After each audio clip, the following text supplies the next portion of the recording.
दोस्तों, आप सभी का फिर से एक नई वीडियो पर स्वागत है। और आज की इस वीडियो में हम आपको करवाने वाले हैं समांतर श्रेणी, जो आपके 5 प्रश्नावली में दे रखी है। ये वीडियो उन छात्रों के लिए है जो इस वर्ष 10th के एग्ज़ाम देने वाले हैं। समांतर श्रेणी शुरू से और अंत तक हम सीखेंगे आसान तरीके से। आप चाहे मैथ में कितना भी कमज़ोर हों, लेकिन इस वीडियो को देखने के बाद आप मैथ के सवालों को बहुत आसान तरीके से सॉल्व करना सीख जाएंगे। 15 से 20 मिनट आप इस वीडियो को देखिए। अगर आपके क्वेश्चन समझ में आए, अच्छे लगें, तो आप इस चैनल को अंत में सब्सक्राइब कर लेना। अभी मत कीजिए, सबसे पहले आप वीडियो देखिए। अगर आपको क्वेश्चन अच्छे लगें तो ही इस चैनल को सब्सक्राइब करना है, अन्यथा आप मत कीजिए। तो आइए हम स्टार्ट करते हैं समांतर श्रेणी। दोस्तों, समांतर श्रेणी करने से पहले आपको कुछ इसमें बेसिक बातें जाननी हैं। और वो बेसिक बातें क्या हैं, जरा इधर देखिए। स्क्रीन की तरफ आपको दिख रहा होगा an बराबर a प्लस n-1 और ये d। ये जो मैंने एक फॉर्मूला लिखा है, ये समांतर श्रेणी का nवां पद हो या अंतिम पद हो या प्रथम पद हो या सार्वंतर हो, आपको सवाल में किसी का मान निकालने के लिए कहे, या तो वो प्रथम पद भी कह सकता है, सार्वंतर भी कह सकता है, तो आपको ये फॉर्मूला लगाना है। और इसका मतलब क्या है मैं आपको समझा देता हूँ। ये जो an है, इसको बोलते हैं हम अंतिम पद। अंतिम पद यानी कि लास्ट पद। और जो a है, इसको बोलते हैं प्रथम पद। प्रथम पद बोलते हैं a को। और n का मतलब है पदों की संख्या, यानी सवाल में कितने पद निकलवाने के लिए कहे, वो है पदों की संख्या यानी n का मान। और जो d है, उसको बोलते हैं सार्व अंतर। सार्व अंतर, डिफरेंट बोलते हैं उसको, यानी सभी में अंतर कितने का, वो d से हम डिनोट करेंगे इसमें। ये तो हो गया nवां पद निकालने के लिए फॉर्मूला। और एक फॉर्मूला होता है जो योगफल निकालने के लिए फॉर्मूला है। कौन सा? योगफल निकालने के लिए फॉर्मूला जो हम आगे लिखेंगे, उस पर ध्यान देना है। Sn बराबर n/2 2a प्लस n-1 और ये d। ये जो मैंने आपके लिए फॉर्मूला लिखा है, यह है योगफल निकालने के लिए फॉर्मूला।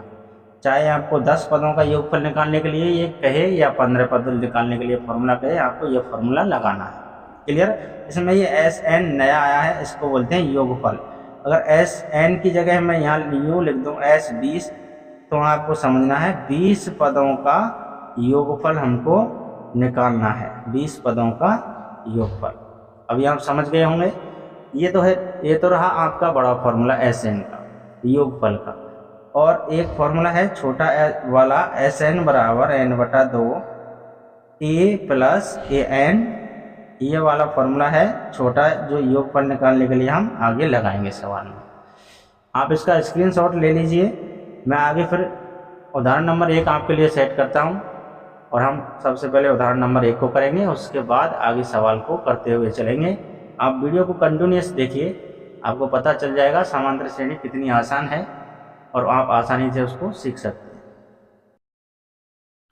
तो दोस्तों, पहला उदाहरण आपको दिख रहा होगा स्क्रीन पर। उदाहरण नंबर 1 हमारा यहाँ पर है। मेरा जो पेन आपको दिख रहा है यहाँ पर है। उदाहरण नंबर 1 है AP 3/2, 1/2, -1/2, -3/2 डॉट डॉट के लिए प्रथम पद A और सार्वंतर D लिखिए। आपको ये समांतर श्रेणी दे रखी है। इसमें प्रथम पद यानी A का मान और सार्वंतर यानी D का मान बताना है। तो देखिए, पहले मैं आपके लिए सवाल आपने पढ़ लिया अच्छे से। अब देखिए, मैं यहाँ पर उदाहरण नंबर 1 आपको सॉल्व करके बताता हूँ। उदाहरण नंबर 1, हमारे पास AP क्या दे रखी है, इसने AP दे रखी है 3/2, 1/2, 3/2, 1/2, माइनस में 1/2 और माइनस में 3/2, माइनस में 1/2, माइनस में 3/2 डॉट डॉट करके ऐसे लिखा है। और इसमें A और क्या बताना है, D। A और D आपको बताना है। क्लियर? अब सुनिए, इनको निकालते कैसे हैं?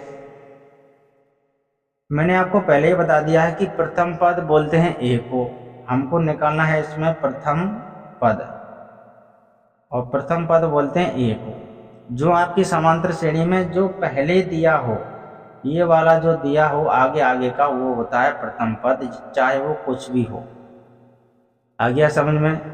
अभी हम डी की बात करेंगे, इसको बोलते हैं सार्व अंतर, सार्व अंतर यानी डी। डी का फॉर्मूला आपको ऐसे निकालना है A2 माइनस A1 करके, दूसरे पद में से पहला वाला पद घटा के। दूसरा पद है ये पहला पद, ये दूसरा, ये तीसरा, ये चौथा। दूसरा पद है आपका 1/2 माइनस, माइनस कहाँ से आया? तो ये इसमें है फॉर्मूले में A2 माइनस A1। A1 क्या है इसमें? 3/2। तो इनका जब एलसीएम लेंगे तो इनका एलसीएम आएगा 2, क्योंकि नीचे सेम है दोनों। तो ऊपर 1 माइनस 3, जो जैसा है वैसा ही उसको रखिए। अब 3 में से हम 1 को घटाएंगे, क्योंकि 1 में से 3 घट नहीं सकता है, तो 3 में से 1 को घटाएंगे, हमारे पास माइनस में 2 आ जाएगा और नीचे भी 2 है, तो 2 से 2 हमारा कटेगा 1 बार। यानी प्रथम पद इस सवाल का है 3/2 और सार्व अंतर इस सवाल का है -1। आ गया होगा आपके समझ में? आइए, कोई बात नहीं अगर नहीं आया हो, लेकिन ऐसा हो नहीं सकता है कि आपके समझ में नहीं आया हो, क्योंकि मैंने बहुत आसानी से इस सवाल को सॉल्व करके आपको बताया है। चाहे आप मैथ में इतना भी कमज़ोर हो, लेकिन ये सवाल आपकी समझ में ज़रूर आ गया होगा। आइए अगला है उदाहरण नंबर 2। उदाहरण नंबर 2 आपको दिख रहा होगा, संख्याओं की निम्नलिखित सूचियों में से कौन कौन से एपी नहीं हैं? यदि इनमें कोई एपी है तो उसके अगले 2 पद लिखिए। जो हमारे पास 4 सवाल दे रखे हैं, पहला, दूसरा, तीसरा और चौथा, इनमें देखना है अगर कौन कौन से एपी हैं, पहला एपी है या दूसरा है या तीसरा है या चौथा है। अगर एपी हैं तो उनके अगले कितने पद निकालने हैं आपको? 2 पद, अगर एपी है तो। अगर एपी नहीं है तो आप इनके कोई भी पद मत निकालिए। अगर एपी हैं तो आपको इसके आगे के 2 पद भी निकालने हैं। आइए, आपको सवाल दिख गया होगा। अब आपको पहला और दूसरा, तीसरा और चौथा बिल्कुल एकदम अच्छे तरीके से आपको सॉल्व करेंगे, ताकि आप और अच्छे से सीख जाएं इनको, और एग्जाम में जब भी सवाल आए तो आप आसान तरीके से उसको बना सकें। आइए, ये देखिए उदाहरण नंबर 2 का ये पहला सवाल। अब इसमें क्या करना है? पहले एपी चेक करनी है हमको। क्या करना है? पहले एपी चेक करनी है। इसमें एपी कैसे चेक करेंगे? तो पहले इसमें अंतर समान होना चाहिए सब में, तब एपी हमारी बनेगी। तो पहले हम एपी निकाल लेते हैं इसमें। तो A2 minus A1, AP check करने का यह तरीका, A3 माइनस A2 और A4 माइनस A3, अगले वाले में से पिछला वाला घटा।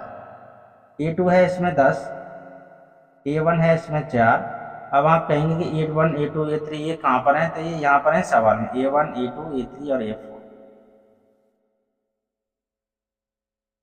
10 में से 4 को घटाएंगे, आपका आंसर आ जाएगा 6। A3 है इसमें 16, 16 में से हम 10 को घटाएंगे, आ जाएगा 10। 16 में से 10 को घटाएंगे 6। A4 है इसमें 22, 22 में से A3 यानी 16 को घटाएंगे, 16 और 6 22। इस सभी में अंतर कितना है? समान। D का मान कितना है इसमें? तो D का मान है इसमें 6। अगर D का मान 6 है तो आपको क्या करना है कि अगले इसके 2 पद निकालने हैं। तो अगले 2 पद कैसे निकलेंगे? तो A1, A2, A3, A4, हमको A5 चाहिए और A6 चाहिए। 2 पद ऐसे निकल जाएंगे। A5 कहाँ से निकालेंगे? तो हमने चौथे पद में जो A4 है ना, उसमें इस D को जोड़ते हुए जाना है। A4 है हमारे पास, आपका फॉर्मूला है A4 प्लस D, ये होगा 5वां पद। अब A4 है इसमें 22 प्लस D का मान है इसमें 6, तो आप 22 और 6 को जोड़ दीजिए, आपका 5वां पद बन के तैयार है 28। A6 निकालना है तो इस 5वें पद में आपको D जोड़ना है।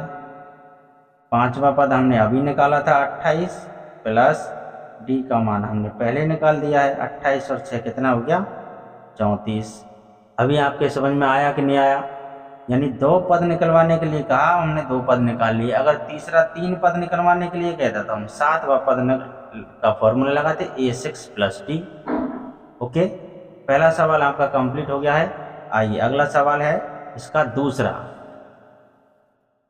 दूसरा सवाल 1 -1 -3 -5 यह है। तो इसमें डी निकालेंगे हम। अंतर देखेंगे पहले A2 - A1 और A3 - A2 और A4 - A3। A2 है इसमें -1, माइनस पीछे लगाना है। A1 है इसमें 1, सेम चिन्ह है तो दोनों को जोड़ दीजिए और वही चिन्ह आ जाएगा। A3 है इसमें -3 और माइनस A2 है इसमें -1, माइनस पहले से ही है तो ये माइनस माइनस प्लस का 1 हो जाएगा। और 3 में से 1 को घटाएंगे आपका आंसर आ जाएगा -2। A4 इसमें -5 माइनस A3 -3 तो यहाँ हो जाएगा प्लस का 3। 5 में से 3 को घटाएंगे -2 हो गया। यानी इनमें अंतर कितना का है, D का मान कितना है इसमें -2, यानी अंतर इनमें भी समान है।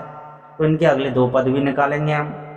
5वां पद निकालेंगे क्योंकि 4 तक तो हमको दे रखे हैं, 1 2 3 4, 5वां हमको निकालना है। A4 प्लस D, A4 है हमारा -5 प्लस D का मान है -2। अब इनको जब सॉल्व करेंगे -5 माइनस प्लस होते हैं -2, सेम चिन्ह है तो ये आ जाएगा माइनस में 7 जुड़ जाएगा। अलग अलग चिन्ह होते हैं तो घट जाता है और सेम चिन्ह होंगे तो जुड़ जाएगा। अब हमको छठवां निकालना है A5 प्लस D। A5 हमने अभी निकाला है -7 प्लस D का मान इसमें -2 है। और इनको जो आगे सॉल्व करेंगे -7 माइनस प्लस माइनस का 2, सेम चिन्ह यहाँ पर भी है तो ये भी जुड़ जाएगा, माइनस में 9 हो जाएगा। ओके, 1 और 2 आ गया 2 पद। अभी तीसरा देखिए। अगर आपको समझ में आए क्वेश्चन तो इस चैनल को ज़रूर सब्सक्राइब कीजिए और आपके और भी दोस्त जो 10th में फ्रेंड पढ़ते हैं, इस वर्ष 10th क्लास में हैं या आने वाले हैं, उन सभी के पास इस वीडियो को ज़रूर भेजिए ताकि वे भी इस मैथ को आसानी से सीख सकें और इन सवालों को भी बहुत अच्छे तरीके से बनाना सीख जाए। आइए, डी का मान आपको इसमें भी निकालना है। A2 minus A1, A3 minus A2, A4 minus A3। A2 है इसमें 2 माइनस A1 है इसमें -2, तो माइनस पहले से ही है तो ये प्लस का 2 हो जाएगा। 2 में से 2 को घटाओगे 0 आ जाएगा। आगे A3 है इसमें -2 माइनस A2 है इसमें प्लस का 2, तो ये प्लस का ही है तो माइनस माइनस में सेम है तो ये जुड़ जाएगा -4। अब आप इसका अंदाज़ा यहीं पर भी लगा सकते हैं कि ये 0 आया पहले, अब के -4 आ गया, लेकिन क्या इनमें अंतर समान है? तो बिल्कुल नहीं, क्योंकि पहले जब हमने अंतर निकाला था तो सब में कितना आया -2 आया, तो हमने अगले इसके 2 पद भी निकाल लिए। लेकिन इसमें -4 है, इसमें 0 है, तो बताओ इसमें अंतर समान है या नहीं? तो आप कहेंगे कि नहीं, तो हम इसको लिखेंगे, सवाल को आगे ना बना के हम लिखेंगे AP नहीं है। और AP जब है ही नहीं तो हम अब अगले इसके 2 पद निकालेंगे ही नहीं। ओके, अगला है 1 1 1 2 2 2 3 3 3। इसमें भी चेक करते हैं। A2 माइनस A1 और A3 माइनस A2 और A4 माइनस A3। A2 है इसमें 1, A1 है इसमें 1, 1 में से 1 को घटाएंगे 0, A3 इसमें 1, A2 है इसमें 1, 1 में से घटाएंगे 0, A4 है इसमें 2, A3 इसमें 1 है, 2 में से 1 को घटाएंगे 1। क्या इनमें अंतर समान है बोलिए? तो आप कहेंगे नहीं, तो हम इसको भी ऐसे लिखेंगे AP नहीं है। यहाँ तक आपको कंप्लीट करना है। क्लियर? आइए आगे कुछ सवालों को सॉल्व करते हुए चलेंगे और मेरे ख्याल से शायद आपके उदाहरण कंप्लीट हो चुके हैं। दोस्तों आज की इस वीडियो को यहीं पर ख़त्म करते हैं और आपके साथ जल्द ही इसका नेक्स्ट पार्ट यानी सेकंड पार्ट इसका जल्द ही लेके आएंगे। तब तक आप इन क्वेश्चनों को देखिए और अच्छे से समझिए जैसे मैंने आपको समझाने का प्रयास किया है। अगर आपको ये वीडियो पसंद आई हो, सवाल अच्छे से समझ में आ गया हो, तो इस चैनल को ज़रूर सब्सक्राइब कीजिए और बेल आइकन भी प्रेस करना है ताकि मैं कभी भी वीडियो अपलोड करता हूं तो उसका नोटिफिकेशन आपके पास जल्दी ही पहुंच जाए। और आपके एग्ज़ाम बिल्कुल नज़दीक है तो इसके लिए आप एकदम लग जाइए, मेहनत करिए और अच्छे से इन सवालों को करिए ताकि एग्ज़ाम में आपको कभी कहीं पर भी दिक्कत ना आए। तो दोस्तों मिलते हैं आपके साथ जल्द ही अगली वीडियो में। Thank you.